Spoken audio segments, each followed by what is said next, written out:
C'est pas évident aujourd'hui d'enquêter, de faire de l'investigation à Radio France pour la cellule investigation parce que les conditions sont difficiles dans la mesure où d'abord tout le monde est disséminé. Vous voyez que moi-même, je suis dans une chambre d'amis qui a été réaménagée en bureau pour pouvoir travailler. L'équipe avec laquelle je travaille habituellement est elle aussi à domicile, disséminée, donc on ne peut plus communiquer que par conférence téléphonique ou par visioconférence. Et puis, les relations avec les sources sont différentes aussi, dans la mesure où, pour enquêter, il est important d'établir un rapport de confiance avec ces sources, donc d'avoir une relation interpersonnelle. Et on n'a plus l'accès direct à nos sources, on n'a plus que des accès qui sont des accès téléphoniques, et c'est difficile de cultiver une relation et d'apprivoiser des gens, d'établir ce lien de confiance quand on est comme ça à distance et qu'on ne voit pas les gens, qu'on ne peut pas les jauger, qu'on ne peut pas les sentir, qu'on ne peut pas les connaître. Donc toutes ces conditions font que le travail est plus difficile. Il est plus difficile aussi parce que nous avions antérieurement une émission hebdomadaire et nous intervenions de manière hebdomadaire sur les différentes chaînes de Radio France pour produire une enquête par semaine sur France Inter, sur France Info, sur France Culture, sur le réseau des radios locales de France Bleu. Et ça, on ne peut plus le faire puisque les moyens de production ne le permettent plus. Donc on s'est complètement réorganisé. On travaille maintenant sur des enquêtes beaucoup plus courtes, dans des temps extrêmement réduits, sans tenir compte des formats. C'est-à-dire que là où on avait une émission avec des grandes enquêtes d'une demi-heure, une trentaine de minutes, aujourd'hui, on a des petites enquêtes, parfois qui font 1 minute 50 secondes, mais qui permettent de positionner dans les news, comme on dit, des informations qui sont des informations la plupart du temps exclusives. Donc on s'est recentré exclusivement sur le Covid. Alors sur quoi on travaille? Ben, on a enquêté sur les causes de la contamination. Il y a eu par exemple à Mulhouse, dans l'est de la France, un rassemblement évangélique extrêmement important qui a réuni près de 2500 personnes et qui a contribué à la dissémination du virus de manière très forte. On a retravaillé sur ce rassemblement pour comprendre qu'est-ce qui s'était passé à ce moment-là et combien de personnes avaient été infectées et dans quelle région elles étaient allées ensuite pour comprendre comment le virus avait pu passer d'une ville au reste du pays, y compris en Corse d'ailleurs, dans l'île de la Corse. Et on s'est rendu compte que sur 2500 personnes, 2000 avaient été infectées à l'occasion de ce rassemblement. On a aussi travaillé sur les conséquences de ce virus, notamment sur les conseils municipaux. Il y a eu en France le premier tour des élections municipales qui a été maintenu malgré la crise, et on s'est rendu compte que ce premier tour a été dévastateur pour un certain nombre d'élus, de maires qui ont été contaminés. Certains sont décédés. Il y a des conseils municipaux qui sont empêchés maintenant, qui sont impuissants et qui ne peuvent pas fonctionner ou très difficilement à cause de cette contamination.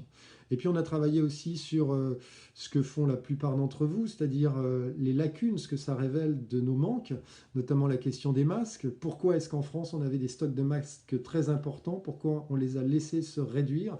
Et pourquoi on n'a pas anticipé finalement suffisamment la crise?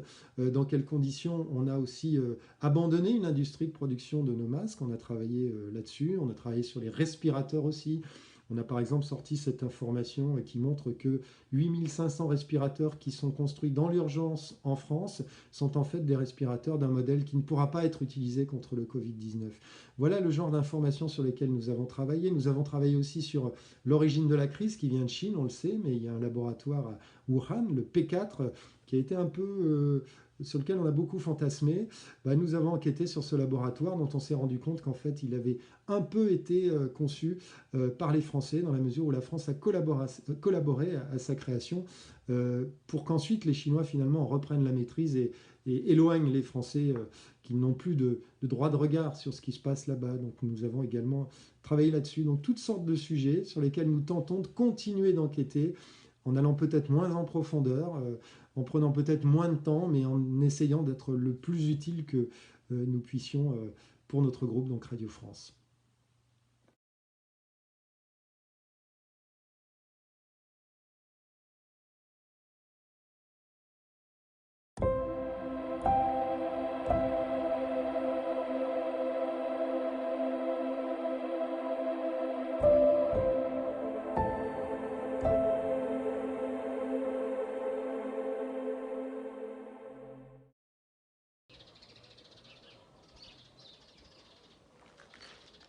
Hello everybody, this is Dan Vasiliou from Radio Romania Cultural, and you just saw the street where my new office is located, somewhere around 60 kilometers from my usual office at Radio Romania. If somebody would have told me a few months ago that I was to work daily from here, I would have probably told him that he's crazy. This is impossible. But here I am at the end of April trying to adapt to the new situation. Obviously, when you work for radio, the sound quality is very, very important. But now, when I'm recording something, I have to stop quite often, either because a dog is barking or some birds are chirping on the windowsill. But even if the whole process is getting longer, I try to see the amusing bits in this context. I have to admit that in the first days of the pandemic, I had a moral dilemma. Is it okay as a journalist to live and isolate in such a distant place? Watching the pandemic evolve, I realized that there aren't many things you could do, and avoiding the risk of infection allows me to do my job and to protect my family at the same time. So, moving to the countryside, I think it was a wise decision after all.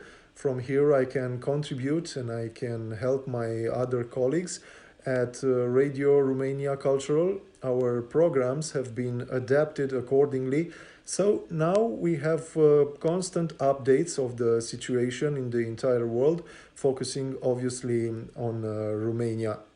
While recording this clip, the number of infections in my country it's approaching 10,000 and the number of deaths it's bigger than 500. But like everywhere else in the world, the situation is changing rapidly, and we as journalists of the public radio have the duty to inform our listeners quickly and accurate and advise them to respect the measures put in place by the authorities. Of course, we must keep a balance between the time dedicated to this pandemic and our regular schedule, because we all need a little bit of normality in our lives.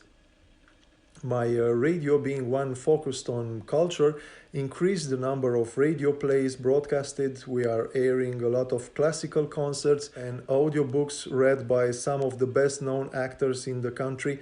And our daily playlist was changed so we can play more Romanian music, trying this way to help the Romanian artists affected by the pandemic. Finally, I would like to send my best wishes to my fellow colleagues from around the world. Keep up the good work, guys, and hope for the best. And also, I would like to thank the people in the healthcare system, the grocery sellers, and all the other ones on the front line that are risking their lives every day for us. A big, big thank you. That's it from Romania. All the best.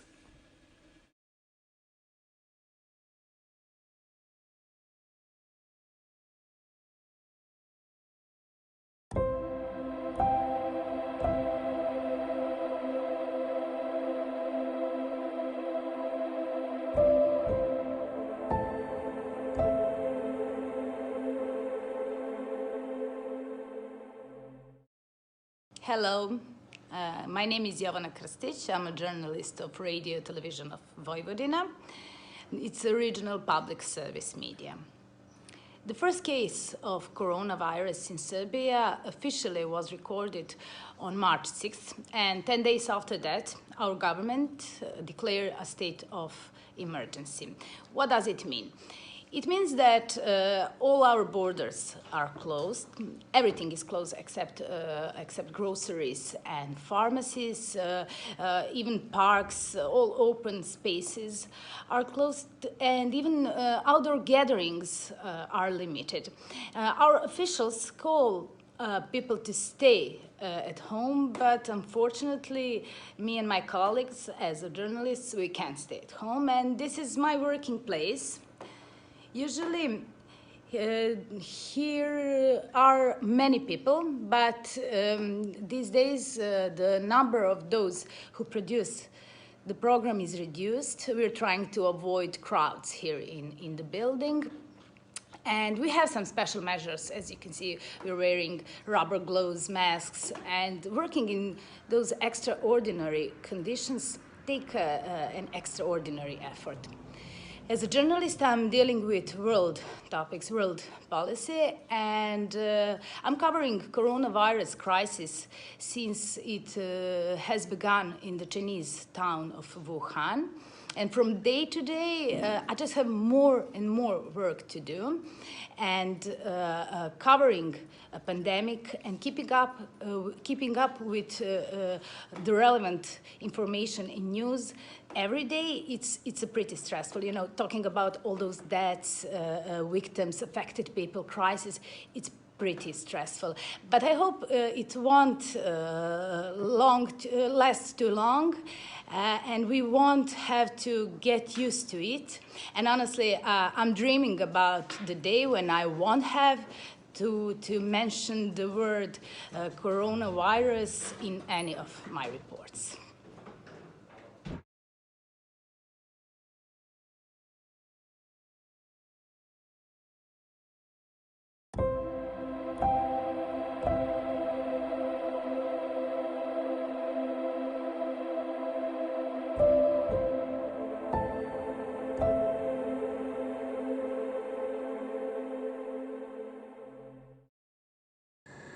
Hola, saludos, soy Antonio Buitrago, les hablo desde Madrid, desde España, soy el director de Radio Exterior de España y también de un programa de esta emisora que se llama Amigos de la Onda Corta, dedicado a la radio y a la tecnología. Quisiera dar unas breves pinceladas sobre la situación que tenemos en España a raíz del coronavirus. Y efectivamente, como en gran parte del mundo y sobre todo de Europa, ha sido una crisis que está afectando a los medios de comunicación. En primer lugar, decir que estamos el país en estado de alarma, con lo cual tenemos restringidas la movilidad, y eso supone que tan solo unos sectores y algunas personas pueden tener esa movilidad. Son sectores importantes entre los que se encuentran los medios de comunicación, aquellas personas que trabajan en los medios de comunicación. Quisiera hablar de cómo ha afectado a Radio Nacional de España, porque es evidente que así ha sido. Aunque hemos encontrado en las tecnologías, en los dispositivos que actualmente tenemos, una oportunidad para que podamos emitir incluso desde casa. Quisiera decirles que Radio Exterior de España, por ejemplo, ha concentrado todos sus esfuerzos, tanto técnicos como humanos, para contribuir a que Radio Nacional tenga esa posibilidad de seguir emitiendo, para lo cual ha desplazado todos esos elementos para la emisión de la radio generalista, que se llama Radio Nacional, y Radio 5 Todo Noticias. Por tanto, Radio Exterior de España está emitiendo la señal que también emite radio y genera Radio Nacional. Por otra parte, la radio clásica, la emisora dedicada a la música clásica, tiene también una emisión diferente, distinta, aunque algunos de los programas se realizan en directo desde la casa de los propios informadores, gracias, como decía, a los dispositivos tecnológicos. Radio 3, la emisora joven, de música joven y música moderna, por decirlo así, también tiene esa posibilidad. Y ya digo que todos los esfuerzos de Radio Nacional, de las distintas emisoras, se concentran en la emisión de la programación básica de lo que es la radio pública, concentrada en Radio Nacional y Radio 5 Todo Noticias. En estos momentos de crisis, de coronavirus, de COVID-19, se hace indispensable la información, y uno de los canales que se revela como de los más importantes por el hecho de que es cercano y próximo al oyente es la radio. Además, en este caso, Radio Nacional de España tiene que cumplir con el servicio público. Es lamentablemente un buen momento para la radio, para Radio Nacional de España, y así nos lo hacen constar los oyentes y la audiencia, pero evidentemente estamos ante una crisis que esperamos y deseamos que sea pronta, resuelta pronta, para volver a la normalidad y seguir haciendo nuestra programación como lo venimos haciendo. Saludos y ánimo.